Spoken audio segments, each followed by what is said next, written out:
শীত এখন পুরোপুরি জেঁকে বসেছে আয়ারল্যান্ডের অলিগলিতে। শীত আর পিঠা বাংলাদেশি সংস্কৃতির অবিচ্ছেদ্য অংশ।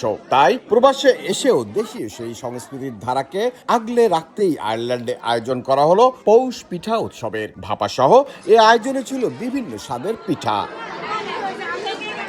একদিকে পিঠাসহ দেশীয় খাবারের ধুম, অন্যদিকে দেশীয় গানে মুগ্ধ হয়ে পুরো সময়টি দারুণভাবে উপভোগ করেন আগত প্রবাসীরা। বিদেশে থেকেও যে আমরা একসাথে বসে সবাই এইরকম একটা পিঠা অনেক রকম পিঠা খেতে পারছি। বাংলাদেশের যে শীতের পিঠা যে বাইকটা সেটা পাওয়ার জন্য মূলত এখানে আসা। আলহামদুলিল্লাহ সেটা আমরা পেয়েছি। বিদেশের মাটিতে আসলে দেশীয় পিঠাগুলো খুব মিক্স করা হয়, এখানে সবার সাথে দেখা হচ্ছে এবং বিভিন্ন রকমের পিঠা সত্যি খুব ভালো লাগছে। হলটা কানায় কানায় পড়ে গেছে, আপনারা সবাই আসছেন, অসম্ভব খুশি হয়েছি আমরা।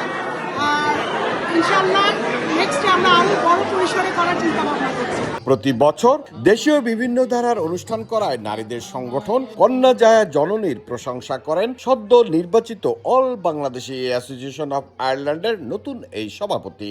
আমাদের বাচ্চারা, ভাবিরা এবং আমরা সকলেই খুবই আনন্দের সাথে এনজয় করি, সকলের সাথে দেখা হয়। কয়েকশো প্রবাসী বাংলাদেশি এই আয়োজনে যোগ দেন।